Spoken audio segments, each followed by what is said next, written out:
Welcome to news 9 TV. నేను మీ Satya. Today speed news.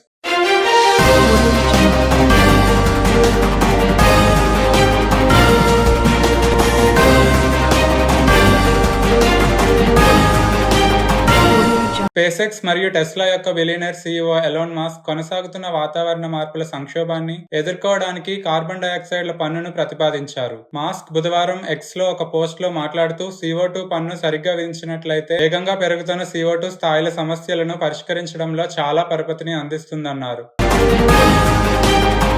Gaza కాల్పుల విరమణ చర్చలకు విఘాతం కలిగిస్తామని బెదిరిస్తూ ఇజ్రాయిల్ యొక్క జాతీయ భద్రతా మంత్రి గురువారం ఉదయం జెరూసలేం యొక్క అత్యంత సున్నితమైన పవిత్ర స్థలాన్ని సందర్శించారు. చక్కెర మరియు ఇథనాల్ ప్లాంట్ నుండి పారిశ్రామిక వ్యర్థాలను అక్రమంగా డంపింగ్ చేశారనే ఆరోపణలతోని బ్రెజిల్లోని సావో పాలో రాష్ట్రంలో ప్రధాన నదుల్లో ఒక్కదాని వెంట అనేక టన్నుల చేపలు చనిపోయాయని పర్యావరణ అధికారులు మరియు న్యాయవాదులు తెలిపారు. బైడెన్ ఎన్నికల రేసు నుంచి వైదొలగాలని డెమోక్రాట్లు పునరుజ్జీవింపచేశారు. సెనెట్ మెజారిటీ నాయకుడు చక్ షూమెర్ మరియు హౌస్ డెమోక్రటిక్ లీడర్ హాకిమ్ జెఫ్రిన్ అధ్యక్షుడితో ప్రైవేటుగా మాట్లాడారు. క్యాపిటల్ హిల్ లోని డెమోక్రాట్ల అభిప్రాయాలను వారి ఆందోళనలతో సహా నిక్కచ్చిగా తెలియజేశారు. Republic US vice president nominee senator JD Vance బుధవారం తన భార్య ఉషా చిలుకూరి వాన్స్ పై ప్రశంసలు కురిపిస్తూ అమెరికాను నిజంగా సుసంపన్నం చేయడంలో దక్షిణాసియా నుండి వలస వచ్చిన వారు పోషించిన పాత్రను ప్రశంసించారు. ఛత్తీస్గఢ్ లోని కోర్బా జిల్లాలో ఉన్న 2 గనులు సంవత్సరానికి 100 మిలియన్ టన్నులకు పైగా బొగ్గును ఉత్పత్తి చేస్తాయి. ఇది భారతదేశ మొత్తం బొగ్గు ఉత్పత్తుల్లో 10% వాటాను కలిగి ఉంది. ఇప్పుడు ప్రపంచంలోనే 5 అతిపెద్ద గనులలో ఒకటిగా నిలిచాయి.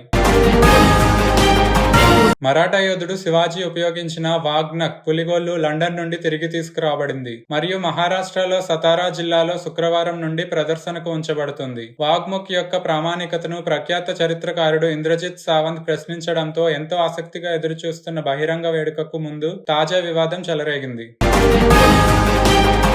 భారీ వర్షాలు ముంబైని స్తంభింపచేశాయి. నివాసితులు నీటి ఎద్దడి గురించి ఫిర్యాదు చేశారు. గత 2-3 రోజులుగా కురిసిన తేలికపాటి వర్షాల తర్వాత బుధవారం సాయంత్రం నుండి తీవ్రత పెరిగింది. శివారు ప్రాంతాలతో పోలిస్తే ద్వీప నగరంలో ఎక్కువ జల్లులు కురిశాయి. మహారాష్ట్ర ఛత్తీస్గఢ్ సరిహద్దుల్లో పోలీసులతో జరిగిన ఎన్కౌంటర్లో 12 మంది నక్సల్స్ మరణించారు. మండోలి గ్రామంలో C-60 కమాండోలు మరియు నక్సల్స్ మధ్య మధ్యాహ్నం భారీ ఎదురుకాల్పులు జరిగాయి మరియు 6 గంటల పాటు కొనసాగిందని గడ్పిరోలి పోలీస్ సూపరింటెండెంట్ నిలోత్పాల్ తెలిపారు. టెక్ దిగ్గజం తన AI మోడళ్లకు ప్రాప్యతను విస్తరించింది మరియు దేశంలో డెవలపర్ల కోసం కొత్త భాషా సాధనాలను ప్రవేశపెట్టనుంది. 10,000 స్టార్టప్లకు AIలో శిక్షణ ఇవ్వడానికి మెయిటీ యొక్క స్టార్టప్ హబ్ తో కలిసి పనిచేస్తున్నట్లు గూగుల్ బుధవారం తెలిపింది. ఒమన్ తీరంలో ఆయిల్ ట్యాంకర్ మునిగిపోవడంతో 13 మంది భారతీయులతో సహా 16 మంది సిబ్బంది గల్లంతయ్యారు. రాస్ మద్రకాకు అగ్నేయంగా 25 నాటికల్ మైళ్ల దూరంలో విలాయత్ ఆఫ్ డుక్ లో ట్యాంకర్ బోల్తా పడింది. న్యూఢిల్లీలోని జంతర్ మంతర్ వద్ద తెలంగాణ నిరుద్యోగ యువత నిరసనకు దిగారు. రాష్ట్రంలోని కాంగ్రెస్ ప్రభుత్వం తమ సమస్యలను పరిష్కరించడంలో విఫలమైతే కాంగ్రెస్ ఎంపీ రాహుల్ గాంధీ ఇంటిని ముట్టడించి శాంతియుత ప్రదర్శన నిర్వహిస్తామని నిరసనకు దిగిన యువకులు హెచ్చరించారు. పెద్దవాగు వరద నీటిలో చిక్కుకుపోయిన 51 మందిని DDRF బోట్లు మరియు నేవీ హెలికాప్టర్లు ఉపయోగించి రక్షించారు. చివరిగా నివేదికలు వచ్చినప్పుడు ఆంధ్రప్రదేశ్లోని ఏలూరు నుండి సంఘటనా స్థలానికి చేరుకున్నారు. పంట రుణాల మాఫీ కోసం విడుదల చేసిన నిధులను ప్రత్యేకంగా వినియోగించాలని, ఇతర రుణాలకు సర్దుబాటు చేయవద్దని ఉప ముఖ్యమంత్రి బట్టి విక్రమార్క మల్లు గురువారం బ్యాంకులను ఆదేశించారు. సంబంధిత రసీదులు చూపకపోవడంతో 4 వాహనాల్లో తరలిస్తున్న ఎరువుల బస్తాలను స్వాధీనం చేసుకున్నట్లు చెన్నూరు ఇన్స్పెక్టర్ కె రవీందర్ తెలిపారు. ఆగస్టు 15లోగా 2 లక్షల వరకు వ్యవసాయ రుణాల మాఫీతో పాటు 13 హామీలతో కూడిన 6 కీలక హామీలను కాంగ్రెస్ ప్రభుత్వం పూర్తిగా అమలు చేయగలిగితే రాజీనామా చేస్తానని హరీష్ రావు గురువారం ప్రతిపాదించారు. కృష్ణా గోదావరి బేసిన్ మళ్లీ జీవం పోసుకుంది. మహారాష్ట్ర, కర్ణాటకలోని కృష్ణా పరివాహక ప్రాంతాల్లో భారీ వర్షాలు కురుస్తుండటంతో ఆల్మట్టి నుంచి ఎగువ కృష్ణా ప్రాజెక్టులకు ఇన్ఫ్లోలు పెరుగుతూనే ఉన్నాయి. ఆదిలాబాద్ మున్సిపల్ కౌన్సిల్లో బీఆర్ఎస్ అవిశ్వాస తీర్మానం నెగ్గింది. బీఆర్ఎస్ కు చెందిన 25 మంది, బీజేపీకి చెందిన 9 మంది కౌన్సిలర్ల తీర్మానానికి అనుకూలంగా ఓటు వేయగా రెవెన్యూ డివిజనల్ అధికారి వినోద్ కుమార్ అధ్యక్షతన జరిగిన ప్రత్యేక సమావేశంలో కాంగ్రెస్, ఎంఐఎంలకు చెందిన కౌన్సిలర్లు ఓటింగ్ లో పాల్గొనలేదు.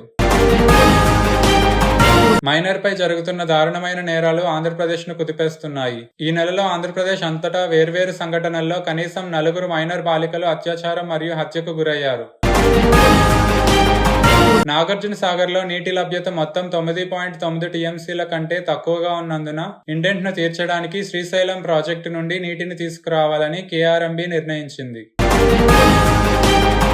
విభజన హామీపై నాయుడు డిమాండ్లకు మోడీ తలవంచారు. ఎన్డీఏ టీడీపీ మద్దతు ఇవ్వడంతో నాయుడు ఒత్తిడికి మోడీ తలొగ్గుతున్నారని ఎత్తిచూపుతూ రాష్ట్రంలో 8 మంది బీజేపీ ఎంపీలను తమ వైఖరిని తెలియజేయాలని బీఆర్ఎస్ డిమాండ్ చేసింది.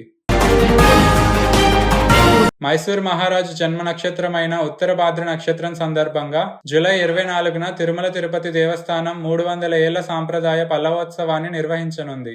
ఉత్సవాల్లో భాగంగా సహస్ర దీపాలంకరణ సేవ అనంతరం ఉత్సవమూర్తులైన శ్రీదేవి భూదేవి సమేతంగా ఉత్సవమూర్తులను కర్ణాటక చౌల్ట్రీకి ఊరేగింపుగా తీసుకెళ్లనున్నారు.